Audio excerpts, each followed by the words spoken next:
When billionaire Charles Kensington forced his maid's teenage son to sit at his poker table, everyone laughed. It was supposed to be a joke, a rich man's way of showing who held the power. But within minutes, the laughter vanished. The boy, quiet, polite, barely 14, started winning. He wasn't guessing. He was reading them. Every blink, every twitch, every bluff. By the final hand, the billionaire's pride and his fortune were on the line. And what happened next would turn that joke into the most life-changing night either of them would ever experience. Every Friday night, the towering glass mansion on East 74th Street came alive with the laughter of New York's wealthiest men. The sound of jazz floated through the air, glasses clinked, and polished cars lined the circular driveway like trophies on display. Inside, the chandelier light shimmered across the velvet poker table where billionaire Charles Kensington held court. Charles wasn't just rich, he was powerful. The kind of man whose decisions could shift markets, ruin companies, or make someone's dream come true. To him, poker wasn't just a game. It was business, a performance of dominance and intuition. And he loved being the smartest man in every room. That night, as his staff moved quietly in the background, refilling drinks and trays, his loyal maid Evelyn tried her best to remain unseen.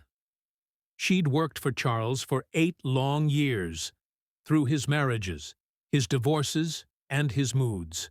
She'd seen him treat investors like kings and janitors like dust. But she endured, not because she liked him, but because she needed the paycheck. Every dollar went toward feeding her son, Malik, a bright 14-year-old with eyes that never stopped observing.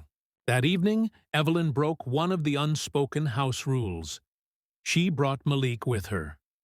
The babysitter had fallen sick, and she had no one else. Evelyn made him promise to stay in the kitchen, keep quiet, and not touch anything. Malik obeyed, but curiosity has its own way of slipping past closed doors. From the kitchen doorway, he peeked into the game room. He watched as the men laughed and boasted, throwing money around like it meant nothing.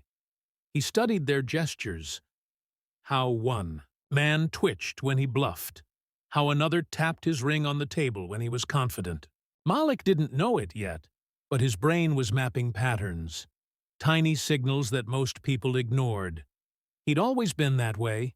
He could predict his teacher's next question in class, or tell when his mom was worried even before she said a word. At that poker table, surrounded by greed, whiskey, and ego, Malik saw something fascinating. A game that wasn't about luck at all. It was about reading people. And soon, fate would seat him at that very table, where a billionaire's joke would turn into the night that changed both of their lives forever. The poker game had reached its loudest point. Laughter echoed off the marble walls, and cigar smoke curled lazily through the air. The men around the table, CEOs, bankers, and politicians, were deep into their 3rd round of whiskey. Charles Kensington was in his element, cracking jokes and boasting about how luck always favors the bold. In that moment of drunken arrogance, his gaze drifted toward the kitchen door, and there stood Malik, quietly collecting empty glasses on a tray, his small hands careful not to spill a drop. Charles raised an eyebrow and smirked. "Hey, Evelyn," he called out, voice booming across the room. "Didn't know your boy was helping out tonight." Evelyn froze, fear flashing in her eyes. "Yes, sir. Just for a bit." Our babysitter, but Charles wasn't really listening.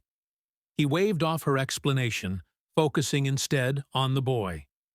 "Come here, son," he said with a grin that made everyone else chuckle. "You ever played poker before?" Malik hesitated, glancing at his mother. "A little, sir," he said softly. The guests burst out laughing. One man added mockingly, Careful, Charlie. Maybe he'll take all your money. Charles laughed too, leaning back in his chair. Well, let's see what the maid's son can do, huh? Pull up a seat. Evelyn's heart raced. Please, Mr. Kensington, he's just a child. But Charles silenced her with a hand gesture. It's just for fun, he said, his voice smooth but patronizing. We'll let him play one round. No harm done. Malik looked at his mother again. She nodded weakly, her eyes filled with both fear and apology. Slowly, he set the tray down and walked toward the table. The men laughed as he climbed onto the chair. A boy surrounded by millionaires. Charles tossed a few chips toward him. Here, champ, let's say each chip is a car wash, huh? You win, you keep them, you lose. He grinned. You wash my car tomorrow. The laughter grew louder. Malik smiled faintly, not nervously, but knowingly. He picked up his cards, looked around the table, and said quietly, All right, sir. Let's play. The room didn't know it yet, but the joke was about to end. And the game was about to begin. The first hand began with laughter. The men played casually, tossing chips and exchanging smirks. Charles Kensington, full of confidence, leaned forward. Let's make it easy for the kid, he said. Don't worry, we'll go easy on you. Malik nodded silently, studying his cards, a pair of tens. He didn't smile, didn't fidget. His small fingers tapped the table twice, a rhythm of calm focus. Charles raised the pot with a grin. You sure you want to call that, son? That's a week of car washes. Malik's eyes flicked toward the billionaire, then to the others. He noticed the man on Charles's right holding his breath. Another scratched his nose. Charles himself drummed his fingers. Something Malik had noticed he did every time his confidence was fake. I'll call, Malik said softly. The table chuckled. The cards turned over. Malik had the better hand. Beginner's luck. One man laughed, but it wasn't luck. The next round came. Malik won again. Then again. Soon, the laughter began to fade. One by one, the guests started watching him, not with amusement, but disbelief. Malik wasn't playing like a child. He was reading them like open books. Every blink, every sigh, every twitch became data in his mind. He wasn't playing the cards, he was playing them. By the fifth hand, Charles leaned in, his grin gone.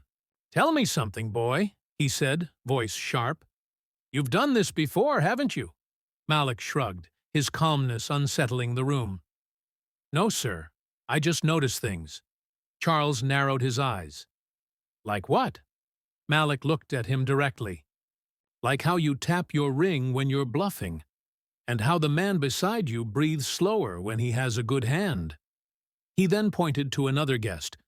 And you, sir, you smile right before you fold. The room went silent. Even the soft jazz in the background seemed to fade. Charles stared, speechless for a moment. Around the table, grown men who'd earned fortunes suddenly looked like amateurs in front of a 14-year-old boy. And Evelyn, standing near the doorway, felt tears rise. She'd always known her son was special. But not like this. That night, the maid's son wasn't invisible anymore. He was the smartest person in the room. The room was no longer laughing. The air felt heavy, tense, thick with disbelief and bruised egos. The boy who was supposed to be the evening's entertainment had just beaten 4 of New York's wealthiest men, one after another. Charles Kensington leaned back in his chair, swirling his glass of whiskey, his eyes fixed on Malik. His arrogance had turned into curiosity, then irritation. You're good, kid, he muttered, voice low. Too good. The men around him shifted uncomfortably. One of them, a banker with more pride than sense, snapped, Come on, Charlie, teach the boy a lesson, raise the stakes. Charles's lips curled into a smirk. "You're right." He leaned forward, pushing all his chips to the center of the table. All in, a collective gasp rippled through the room. Even Malik's mother, Evelyn, stepped forward instinctively. "Sir, please, he's just a child." But Malik raised his hand slightly, without even looking at her. His voice was calm, almost whispering. "It's okay, Mom."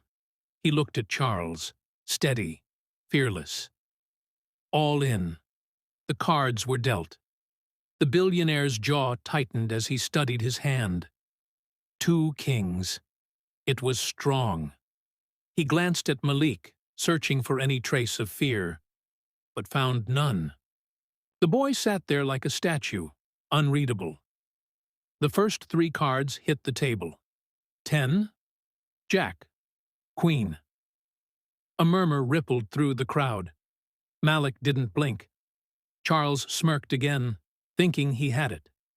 Then came the next card, a king. Charles's confidence returned. He had 3 of a kind. Surely this was it. "Let's see what you've got, son," Charles said, flipping his cards proudly. Malik nodded, revealing his hand slowly. 9 and ace. Everyone leaned forward. The final card was drawn, a king of hearts. Charles's grin widened. "Full house," he declared. "Game over." But Malik smiled faintly and turned over his cards, a straight flush. The room went silent. One man actually dropped his drink. Charles froze, staring at the cards, then at the boy who sat across from him. Calm, quiet, and brilliant. For the first time in years, the billionaire felt something foreign crawl up his chest. Humility. The maid's son had just beaten him, fairly, utterly, and flawlessly. The next morning, the Kensington mansion was strangely quiet. No laughter, no music, no trace of the night's ego-driven games. Evelyn arrived early, heart pounding, expecting the worst. All night, she'd replayed that moment. Malik's victory, the stunned silence, the look on Charles Kensington's face. She'd spent years walking on eggshells around that man, and now her son had done the unthinkable, embarrassed him in front of his powerful friends. She braced herself as the butler opened the study door. Inside, Charles sat behind his mahogany desk, unreadable. His usual air of superiority was gone. "Sit down, Evelyn," he said quietly. Her hands trembled as she took the seat. "Mr. Kensington, I'm so sorry." "He didn't mean to." Charles raised a hand. "Don't apologize," Evelyn blinked. "Sir?" He leaned back, exhaling slowly. "Do you know what your boy did last night? He read me. Read all of us. Men who make millions by reading markets, contracts, people.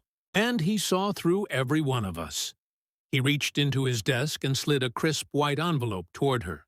"That's a full scholarship for Malik. Private academy, best in the state. I'll cover everything, tuition, books, uniform, meals. He belongs somewhere his mind can grow." Tears filled Evelyn's eyes. "Sir, I don't know how to thank you." Charles smiled faintly, a rare softness in his face. "Thank him. He reminded me of something I forgot a long time ago. What real intelligence looks like. Not money, not status, but pure observation." At that moment, Malik walked in, dressed in his school uniform, holding the letter. "Sir," he said respectfully, "I still owe you for that game." Charles chuckled. "No, son. If anything, I owe you. You taught me the best lesson of my life. Never underestimate anyone sitting at the table." Years later, Malik would become one of the youngest quantitative analysts on Wall Street, known for predicting market trends before they happened, using the same sharp instincts he'd shown that night. And whenever reporters asked about his inspiration, he'd simply smile and say, "It all started at a poker table, when a billionaire taught me how not to fold."